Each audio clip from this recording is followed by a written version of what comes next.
Խաղաղություն ձեզ, սիրելի եղբայրներ, քույրեր, եկեք ասենք փառք մեր Տեր Աստծուն, որ մեր Տեր Աստվածը այսօր մեզ կանչել է այստեղ, որպեսզի մեզ իր խոսքը ասի, երկնքից իջած խոսքը, որ Աստծո բերանից է դուրս գալիս եւ բժշկում է ամեն ընդունողին։ Թող Աստծո խոսքը այսօր հպվի մեզ, կպնի մեզ սրտերին և բժշկի բոլոր նրանց, ովքեր այդ բժշկության կարիք ունեն։ Ես կարդում եմ Երգերգոցից 5-րդ գլուխ 2-րդ խոսքից։ Ես կքնանամ, բայց իմ սիրտս արթուն է, ահա իմ սիրեկանիս ձայնն է, դուռը կզարնե ու կսե, Ո իմ քույրս, իմ սիրուհիս, իմ աղավնիս, իմ կատարյալս բաց ինձի, քանզի իմ գլուխս ցողով լցվեցավ ու վարսկերես գիշերվան շաղերով։ Հիմա տեսեք հարցի պատասխանը։ Փեսան կանչում է, ասում է իմ սիրուհիս, դուռը զարկում է, որպեսզի հարսը բացի դուռը։ Բայց տեսեք ինչ է պատասխանում հարսը։ Իմ պատմուճանս հանել եմ, զանիկա ինչպես հագնեմ, ոտքերս լվացել եմ, զանոնք ինչպես հաղթեղեմ։ Այսինքն հարսը պատճառ է գտնում եւ չի ուզում բացել դուռը սիրեկանի համար, որովհետեւ արդեն հանել է պատմուճանը, արդեն ոտքերը լվացել է եւ չի ուզում ոտքերը նորից աղտեղվի։ Եվ այս պատճառով չի բացում դուռը, բայց սիրեկանը շատ է սիրում հարսին եւ չի հեռանում անմիջապես այդ խոսքերից հետո։ 4-րդ խոսքում կարդում ենք. Իմ սիրեկանս իր ձեռքը ծակեն երկնցուց, ու անոր համար իմ աղիքս գալարվեցավ։ Ծակեն երկնցուց եւ աղիքս, այսինքն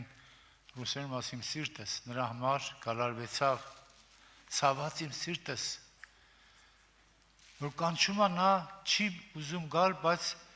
սիրեկանը նորից կանչում է, ձեռքն է մեկնում։ Հիմա երբ որ արդեն սիրեկանը հարսը համաձայնվում է գնալ Փեսային, այդ ժամանակ արդեն ուշ է լինում։ 5-րդում կարդում ենք 5-րդ. Ես ելա, որ իմ սիրեկանից բանամ, ու ձեռքերս զմուրս ու իմ մատերս ընտիր զմուրս կաթեց, փաղաղակին բռնելու տեղին վրա։ Ես իմ սիրեկանից բացի, բայց իմ սիրեկանս քաշվել կացել էր։ Մինչև ես բացեցի, արդեն սիրեկանս գնացել էր։ Երբ անիկա կխոսեր իմ հոգիս նվաղեցավ, զանիկա փնտրեցի, բայց չգտա, զանիկա կանչեցի, բայց ինձի պատասխան չտվավ։ Սիրեկանի խոսքը, Փեսայի խոսքը գերել էր հարսին, եւ նա վեր կացավ տեղից, որպեսզի փնտրի, բայց սիրեկան արդեն գնացել էր։ Քաղաքի մեջ պտող պահապանները զիս գտան, հարսը շարունակում է փնտրել Փեսային, որովհետև իր սիրտը նվաղել է Փեսայի ձայնից, Փեսայի կանչելուց։ Եվ ասում է քաղաք փնտրում է գտնելու Փեսային։ Եվ ասում է քաղաքի մեջ պտող պահապանները զիս գտան, զարկին վիրավորեցին զիս։ Պարսպին պահապանները քողս վրայես վերցուցին, ով Երուսաղեմի աղջիկներ, ձեզ կերութեսնեմ, եթե իմ սիրեկանս գտնեք, անոր պատմե գորես սիրով կնվաղեմ։ Եղբայրներ, քույրեր, այսպես է լինում մեր կյանքում նաև։ Շատ անգամ մեր Տեր Հիսուս Քրիստոսը կանչում է մեզ, բայց մենք պատճառներ ենք գտնում չգնալու, նրա խոսքը չանելու։ Ինչպես է կանչում նա մեզ։ Նա մեզ կանչում է ուղղելով իր խոսքը մեզ։ Ներքին ձայնով կամ երազով, կամ տեսիլքով, կամ խոսքով որևէ մեկի, նա մեզ կանչում է։ Բայց Հովանու 5:40-ում այսպես է ասում. Դուք չեք ուզում ինձի գալ, որ կյանք ունենաք։ Չեք ուզում ինձի գալ, որ կյանք ունենալ։ Դու ասում ես, ես արդեն պարկել եմ, արդեն շորերս հագել եմ, պատմուճանս հագել եմ, ոտերս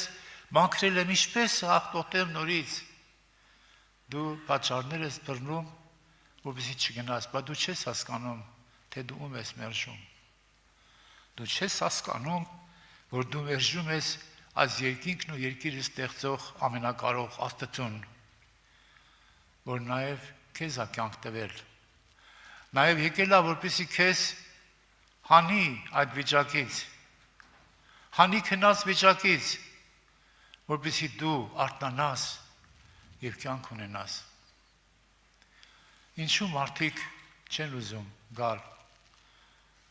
Առակաց 16-14-ում, եթե չեմ սխալվում, ասում է, որ ճանապարհ կա, որ մարդուն աղեկ է թվում,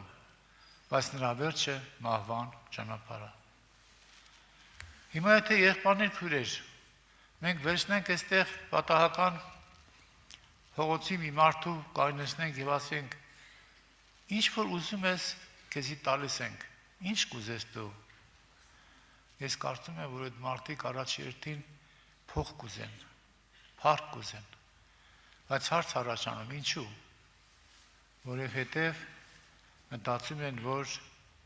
փողի միջոցով, փառքի միջոցով իրանք լավ կյանք կապրեն։ Այսինքն փողը ոչ թե միջոց, փողը ոչ թե կյանքն է փող, այլ փողը միջոց է կյանք ունենալու համար։ Եղբայրներ քույրեր, մարդիկ հավատում են այսօրվա այս կյանքին, հավատում են այս ճղճիմ կյանքին, որ այսօր կան, բայց վաղը չկան, վաղը պիտի գնան Աստծո առաջ պատասխան տալու։ Եվ եղբայրներ քույրեր, մարդիկ բավարարվում են նրանով, որ ասում են, դե ես չեմ ծխում, չեմ խմում, չեմ հարբում, վատություններ չեմ անում, չգիտեմ ինչ չեմ անում։ Ես ինչով եմ վատ, ես արժանի եմ դրախտին։ Բայց գիտեք, մի բան պիտի ասեմ, կարող ես համար շատ զարմանալի թվա, բայց դա ճշմարտություն է։ Գիտեք, երբ որ մարդը կերավ կենաց բարին և չարը գիտնալու ծառից, այդ ծառը կոչվում էր բարին և չարը գիտնալու ծառ։ Այսինքն մարդը իմացավ, թե բարին որն է, և թե իմացավ, թե չարը որն է։ Բայց գիտեք, այդ ծառի ամենավտանգավոր կողմը ոչ թե նա է, որ դա ոչ թե չարությունն է այդ ծառի, այլ բարությունը։ Ինչու՞։ Որովհետև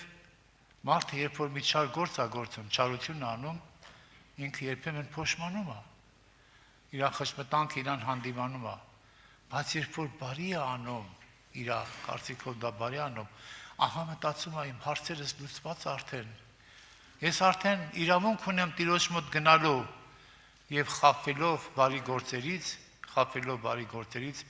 Քրիստոսի շնորհքից ետ ամնում։ Բայց փրկությունը դա շնորհքով է, ձրի է փրկությունը, ոչ թե գործերով է, որ որևէ մեկը բարձրնա, այլ ձրի է փրկությունը։ Եվ ովքեր որ իրենք, ասենք, զգում են իրենց մեղավոր, հասկանում են, որ կարիք ունեն փրկության, բայց նրանք, որոնք մեղավոր չեն զգում իրանց բարի գործերը, մարդկային բարի գործերը իրանց թույլ չի տալիս մեղավորը զգալու համար, և դրա համար այդ ծառի, բարին և չարը գիտնալու ծառի վտանգավոր կողմ ավելի, ոչ թե չարն է, այլ բարին է։ Բայց ինչ բարի է դա։ Դա ոչ թե իրական բարի է, եղբայրներ քույրեր, մարդու կողմից, մարդու մտածածին բարին է, բայց Աստծո բարին ուրիշ է։ Աստծո բարին ոչ թե բխում է Աստծո բարին ոչ թե բխում է բարին և չարը գիտնալու ծառից, այլ Աստծո բարին բխում է կենաց ծառից։ Կյանքից է բխում Աստծո բարին։ Ես այդ օրինակը շատ եմ ասել, իհարկե, էլի կասեմ, օրինակի համար եղբայրներ քույրեր, օրինակներ շատ կա, բայց մեկը հիշենք, որ Պետրոսը, երբ որ Պետրոսին սկզբից ասեց, իր աշակերտին ասեց, մարդիկ ինչ են ասում իմ մասին, թե ես ով եմ։ Ոմանք ասեցին, թե դու ասում են ժողովուրդը, որ դու մկրտիչն ես կամ եղիան ես կամ մարգարեներից որևէ մեկն ես, ասես բա դուք ինչ եք ասում իմ մասին։ 16-րդ գլուխ Մատթեոս ավետարան։ Ինչ ասեց Պետրոս ասեց.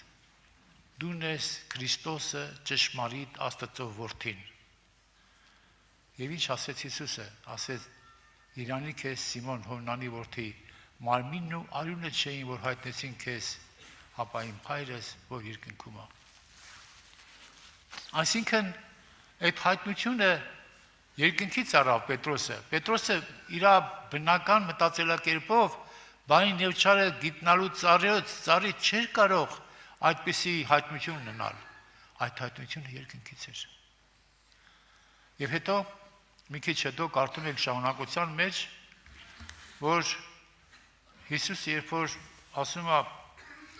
աշակերտներին, որ պետք է որ մարդու որդին ուրեմն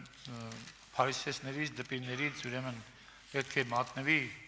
որ պիտի սպանեն եւ երրորդ օրը հարություն պիտի առնի։ Այդ ժամանակ 21 խոսքից եմ կարդում Մատթեոս ավետարանի 16-21-ից։ Հանկետև սկսավ Հիսուս իր աշակերտներին ցույցել, թե պետք է որ ինքը Երուսաղեմ երթա ու շատ չարշարանքներ կրե ծերերեն ու քահանայապետներին ու դպիրներին ու սպամի եւ երրորդ օրը հարություն առնե։ Եվ Պետրոս մեկդի առավ Զանիկավ ու սկսավ հանդիմանել։ Զանիկավ ասել. «Քավ լիցի քեզ, Տեր, այդ բանը քեզի չլա»։ Պետրոսը մեր իմացելով, մեր մարդկային իմաստով բարի էր ասում. «Ինչի դու մեռնես, չէ՞։ Ինչի համար գնաս ու մեռնես։ Դա թող այդ բանը չլինի»։ Եվ մենք բոլորս համաձայն կլինեինք Պետրոսի հետ։ Ինչու մեր ուսուցիչը գնա մեռնելու։ Բայց ինչ ասեց ուսուցիչը, ինչ ասեց Հիսուսը։ Եվ մենք դառնալով Պետրոսի սա, ետիս գնա սատանա, ինձի գայթակղություն ես դուն վազդուն, վասի Աստծո բաները չես մտածել, հապա մարդոց բաները։ Ետիս գնա սատանա, ինձի գայթակղություն ես դուն։ Թեպետ Պետրոսը լավ բան էր ասում, բարին ու չարը գտնելով ծառի բանականությունից էր ասում, ստացած գիտությունից էր ասում, բայց Հիսուս ասեց, ետիս գնա սատանա, դու ինձի գայթակղություն ես դուն, Աստծո բաները չես մտածում, հապա մարդոց բաները։ Ինչպիսի բաներ ենք մենք մտածում, մեր սրտի մեջ ինչ բաներ կա, եղբայրներ, քուրեր։ Աստծո բաներն ենք մենք մտածում, թե մարդկանց բաները։ Եղբայրներ, քուրեր։ Մենք տեսնում ենք այստեղ, որ Պետրոսը նորից խոսեց, ոչ թե երկնքից ստացավ այդպիսի խոսք եւ ասեց Հիսուսին, այլ այդ խոսքը, որ ինքը ասեց, քավլիցի Տեր այդ բանը չլա, դա իր մարդկային ուղեղից էր, մարդկային բանականությունից էր։ Եվ դրա համար Հիսուսը ասեց. «Ետիս գնա սատանա»։ Թեպետ Պետրոսը սատանա չէր, բայց այդ պահին սատանան նրան միտ տվեց։ Սատանան ամեն ժամանակ քեզ կարող է միտ տալ, որ դու բարին չանես։ Ինչպես Հռոմեացիս 7:21-ում որ ասում է, երբ որ ուզում եմ բարին անել, չարը իմ կողմս է, չարը իմ կողքս է։ Ինչու է կողքդ կանգնում, որ դու հանկարծ բարին չանես։ Սիրելի եղբայրներ, քուրեր, մեր Տեր Հիսուս Քրիստոսը միշտ կանչում է մեզ։ Նա իր ձեռքը ծակով երկարացնում է, որպեսզի մեզ բռնի, վերցնի, բայց մենք ասում ենք, իմ պատմությանս հագել եմ, ինչպես նորից անեմ, իմ ոտքերս լվացել եմ, ինչպես նորից աղտեղեմ, բայց Տերը չի նայում դրան։ Եսայի 65-ում կարդում ենք հետևյալ խոսքերը. «Զիս չարսնողներեն փնտրվեցա,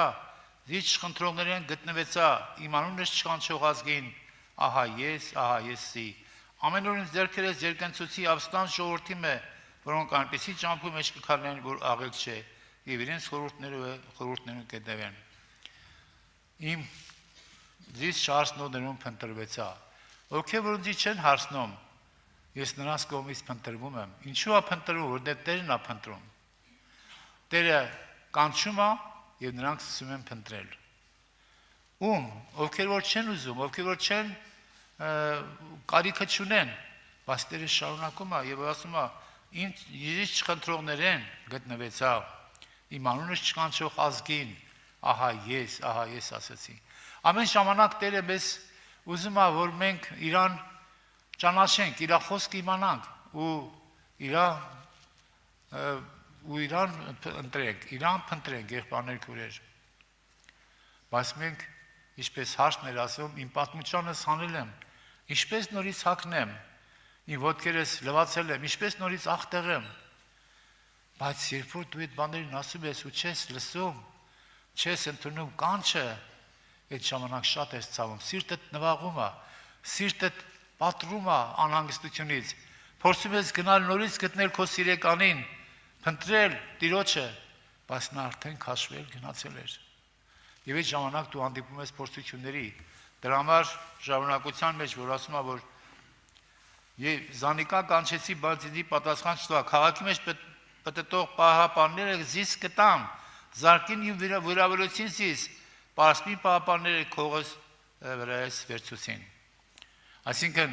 երբ որ դու արդեն փնտրում ես Տիրոջը, այդ փնտրելու ժամանակ արդեն հանդիպում ես փորձությունների, հանդիպում ես դժվարությունների, քողը քու գլխից վերցնում են։ Այսինքն, աղոթքի կյանքդ դադարում է, վիրավորում ու զարկում են քեզ, եւ դու վիրավորվում ես, բայց Տերը շարունակում է քեզ կանչել։ Տերը շարունակում է քեզ կանչել եւ ասում է՝ «Արի իմ սիրուհիս, արի»։ Ուրեմն եւ դրա համար սիրելի եղբայրներ քուրեր, թող Աստված օգնի մեզ, որպեսզի մենք կարողանանք հասկանալ, որ այսօր էլ Աստված մեզ կանչում է։ Հենց այսօր, հիմա, եւ նա մենք տեսնում ենք այս երկրորդի մեջ, որ նա դրսում է գտնվում, հարսը ներսում է, բայց Փեսան գտնվում է դրսում, դռներից դուրս։ Ինչպես նաեւ Լավոդիկե եկեղեցում ասում է, որ ահա ես կանգնել եմ եւ ձեր սրտի դուռը թակում եմ։ Այո, Լավոդիկե եկեղեցի դա վերջի եկեղեցին է, հափշտակությունից հետո եկեղեցին է, որը ոչ տաք էր, ոչ սառը, ապա գոլ էր։ Դրսում էր գտնվում Հիսուսը, բայց կանչում էր։ Թեպետ դրսում է գտնվում, բայց նորից կանչում է։ Նորից իրան ասում է, ես խորհուրդ եմ տալիս քեզ, որ իզնից փորձված կրակով փորձված ոսկի ծախու առնես եւ դեղ որ աշկերիդ բժշկվի եւ քո ամոթալի մերկությունը ծածկվի։ Նա նորից շարունակում է կանչել մեզ եղբայրներ քուրեր։ Եվ մինչև քո կյանքի վերջը, չգիտեմ 1, 2, թե քանի անգամ Տերը քեզ կանչում է, լսիր իրան, արի իրան մոտ, որպեսզի գտնես բժշկություն։ Եվ ձեզ ասեմ եղբայրներ քուրեր, բժշկությունը ոչ թե սիմպտոմների մեջ է։ Մարդը բժշկում է ոչ թե օրինակ բժիշկները առաջի հերթին ի՞նչն են բժշկում։ Առաջի հերթին բժշկում են այդ սիմպտոմները։ Հազում ես դեղ տան որ չհազած կամ գրիպ ես, չգիտեմ ինչ ես, բայց չեն խորանում հիվանդության աղբյուրի մեջ։ Հիվանդության աղբյուրը պետք է բժշկել։ Դրա համար մենք երբ որ կարդանք 4 Թագավորաց 2-րդ գլխի մեջ, 4 Թագավորաց 2-րդ գլխի մեջ կարդում ենք, երբ որ Երիքովի մարդիկը Եղիսեին խնդրեցին եւ ասեցին, «Դեսպես տեսնում ես, որ այս քաղաքի բնակությունը աղիք է»։ 4 Թագավորաց 2-րդ գլուխ 19 խոսքից։ Եվ քաղաքի մարդիկ Եղիսեին, ահա քաղաքից բնակությունը աղիք է, ինչպես մեր Տերը կտեսնե, բայց ջուրերը գեշ ու երկիր անպտուղ է։ Եվ անիկա ասավ, ինձ նոր կուժ բերեք ու մեջը աղ դրեք ու անոր բերին։ Եղբայրներ քուրեր, Երիքովի ժողովուրդը խնդրանք էր ասում Եղիսեին։ Եղիսեն ուրեմն մարգարեոց վերլուց հետո իր առաջի փորձությունն էր, որ պիտի կատարվեր։ Եղիսեն այդ Երիքովի մարդկանց նոտացիա չկարդաց, թե ինչի է ձեր ջուրը այդքան անմաքուր, ինչու դուք ձեր քաղաքը սարքել եք այնտեղ, որտեղ ջրերը մաքուր չեն, այսինքն չհանդիմանես նրանց, իրանց մեղքերի համար, այլ ինչ ասեց։ Շատ անգամ մենք եղբայրներ քուրեր, երբ որ մարդուն մի դժվար վիճակի մեջ տեսնում ենք, փոխանակ նրան, ասենք, կարեկցենք, այլ մեղադրում ենք նրան, բայց Հոբը 6:14-ում ասում է, որ դժվարության մեջ գտնվողին իր բարեկամի կարեկցությունն է պետք։ Մենք շատ հաճախ այդ մեր արարքունքով ոչ թե այդ մարդուն օգնում ենք, այլ ավելի ենք վնասում։ Եղիսեն նոր կուժ ուզեց, եւ այդ նոր կուժի մեջ դրեց աղ։ Եվ ուր գնաց։ Նա ոչ թե գնաց այդ ջրերի մի պատահական տեղ այդ աղը լցրեց ջրի մեջ, այլ կարդում ենք, որ Իվանիկա ջուրերուն աղբյուրը ելավ ու հոն աղ նետեց ու սավ, Տերը այսպես կսե, այս ջուրերը բժշկեցի, մեմնալ ասկե մահ հովան պտուխություն չլա։ Այս ջուրերը բժշկեցի, սրանից հետո մահ եւ անպտուխություն չլա։ Նա գնաց աղբյուրը, եղբայրներ քուրեր։ Եթե ուզում ենք բժշկվենք, մենք պետք է նայենք աղբյուրը, որտեղ է։ Աղբյուրը մեր ներսում է, մեր սրտում է։ Եվ Հովանու Մատթեոսի ավետարանի 15-19-ում կարդում ենք, որ սրտից են ելնում խռովություններ, չարություն, ամեն գեշ բաները մարդու սրտից են ելնում։ Ուրեմն ոչ թե մենք սիմպտոմները պետք է բժշկենք, արտաքին բաները պետք է բժշկենք։ Եվ Տեր Հիսուսն էլ Մատթեոսի ավետարանի 23-րդ գլխում 26 խոսքում է, հետ չեմ սխալվում, որ ասում է, որ բնակի ներսը պետք է մաքրեք, որ դուրսն էլ մաքուր լինի։ Ուրեմն եղբայրներ քուրեր, մենք շատ հաճախ բաց ենք թողում մեր Տիրոջ խոսքը։ Ինչպես ենք բաց թողում։ Օրինակի համար շատ པարզ հասարակ պրակտիկ օրինակ բերենք։ Եթե ասենք հիմա ես կանգնած եմ մի ընտրության առաջ, կամ այսպես պետք է անեմ, կամ իմ ուզածով պետք է անեմ, կամ Տիրոջ ուզածով։ Եթե ես հիմա իմ սրտի ցանկության համեմատ անում եմ, մերժում եմ Աստծո խոսքը, ուրեմն ես չեմ լսում։ Ուրեմն ես ասում եմ, իմ պատմությանս հակել եմ, ինչով նորից անեմ։ Բայց երբ որ մենք Աստծո խոսքն ենք լսում, մենք ուրեմն նրան ենք կատարում, բարին ենք անում, Աստծո խոսքի բարին ենք անում, այդ ժամանակ մենք լսում ենք դրա ձայնը։ Ուրեմն թող Տեր օրհնի եղբայրներ քուրեր, որ մենք միշտ Տիրոջը չասենք, իմ պատմությանս հակել եմ, Սանիկա, ինչպես նորից անեմ, իմ ոտքերս լվացել եմ, նորից ինչպես աղտեղեմ, Տերը կանչում է քեզ։ Զիս չարսնողներում փնտրվեցա, իմ անունը չկանչող ազգին, ահա ես ասեցի։ Դրա համար թող այսօր Աստված օգնի, որ մենք դրսենք նրա կանչը։ Ինչպես, պրակտիկորեն դա ինչպես, ամեն անգամ, երբ որ քո առաջ խնդիր է դրվում, ընտրության հարց է դրվում, դու ընտրի Տիրոջ խոսքը։ Ոչ թե ընտրի քո խոսքը, որովհետև քո խոսքը, ինչպես Պետրոսն ասեց, Պետրոսի սրտից բխած խոսքը դա կայթակղություն էր Տիրոջ համար, դա մարդկանց բաներն էր մտածում, Աստծո բաները չի մտածում, քո ուղեղից բխած խոսքերը այդպեսին է, բայց երկնքից իջած խոսքը դա բարին է, ընտրիր երկնքից իջած խոսքը, որպեսզի այն ժամանակ կանգնես Տիրոջ առաջ եւ մտնես այն քաղաքը, որի ճարտարապետն ու արարիչը Աստված է, ասենք փառք Տիրոջը, եկեք ուրեմն կանգնենք աղոթքի, շնորհակալություն հայտնենք Տիրոջը, որ Տերը թեպետ մենք չենք փնտրում, բայց ինքը մեզ կանչում է, ինքը մեզ կանչում է եւ որպեսզի մենք իրան փնտրենք եւ գտնենք եւ կյանք ունենանք։